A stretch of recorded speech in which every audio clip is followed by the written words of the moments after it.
ఓం సదాశివసమారంభాం వ్యాసశంకరమధ్యమాం అస్మదాచార్యపర్యంతాం వందే గురుపరంపరాం.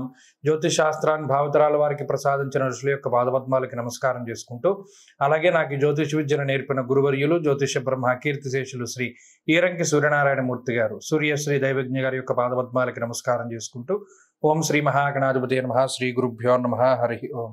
వీక్షకులందరికీ నమస్కారం. మకర రాశి వారికి ఈ వారం అనుకూలమైనటువంటి వారంగా చెప్పవచ్చును. చాలా కాలం తర్వాత తిరిగి గురుబలం రావడం ఈ రాశికి కొంత అదనపు అడ్వాంటేజ్గా మనం చెప్పవచ్చును.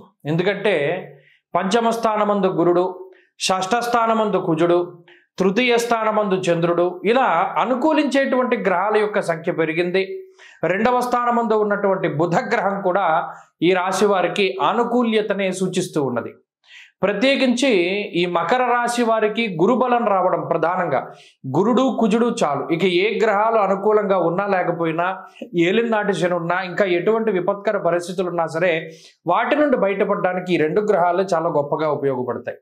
అర్ధలాభం తదైశ్వర్యం స్వకర్మ రతిహర్షితం. ఇంతకాలంగా మనసు చంపుకొని జీవనాన్ని సాగిస్తూ ఉన్నటువంటి మకర రాశి వారు ఇది నాకొద్దు, ఇది నాకు కావాలి అని స్వతంత్రమైనటువంటి నిర్ణయాలని బయటికి వెళ్ళబుచ్చగలుగుతారు. అలాగే నచ్చినటువంటి పనిని చేస్తారు, నచ్చకపోతే ఇది నచ్చలేదని చెప్పేయగలిగేటువంటి ధైర్యం వస్తుంది. షష్ఠస్థానమందు కుజుడు దేనికి లోటు లేకుండా శత్రువులపై పూర్తి స్థాయిలో విజయాన్ని సాధించడానికి, ఆరోగ్యాభివృద్ధికి, అలాగే అనారోగ్య సమస్యల బారి నుండి బయటపడడానికి. ఏదో అనుకున్నాం, చిన్న అనారోగ్య సమస్య వచ్చింది, ఇది ఏమైనా భయంకరంగా ఉంటుందా, దీనివల్ల ఏంటి విపత్కర పరిణామాలు అని అనుకునేటువంటి తరుణంలో ఈ వారం లగాయితూ మీకు వచ్చినటువంటి అనారోగ్య సమస్యలు వితౌట్ ఆపరేషన్ అవి మీరు బయటపడగలుగుతారు.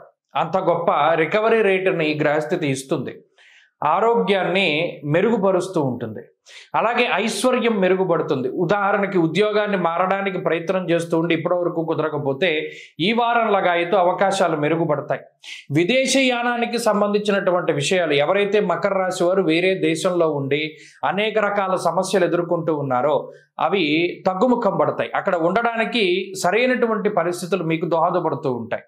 ఇలా అటు ఉద్యోగంలోనూ వ్యాపారంలోనూ ఉన్నతమైనటువంటి స్థితి కలగడం, అలాగే కుటుంబపరమైనటువంటి విషయాలు, ఏదైనా శుభ కార్యక్రమాలకు సంబంధించిన విషయాలు, సంతానం అభివృద్ధి చెందుతూ ఉండడం, సంతానం కలగడం ఇత్యాది విషయాలు, అలాగే భగవద్ దర్శనం, తీర్థయాత్ర, పుణ్యనది స్నానానికి సంబంధించిన విషయాలు, శుభ కార్యక్రమాలకి సంబంధించిన విషయాలు, ఇలా ఆనందదాయకమైనటువంటి వాతావరణం ఉంటుంది. ఈ వారంలో మకర రాశి వారి యొక్క పరిస్థితి మెరుగుపడుతుంది. మరింత శుభ ఫలితాల కోసమై ఈ రాశి వారు ఆంజనేయ స్వామి వారికి సంబంధించినటువంటి ఆరాధన చేయడం ఉత్తమం. ఈ వారంలో కలిసి వచ్చేటువంటి రోజు గురువారంగా చెప్పవచ్చును. అదృష్ట సంఖ్య 8, అదృష్ట వర్ణము పసుపు. తదుపరి కుంభరాశి.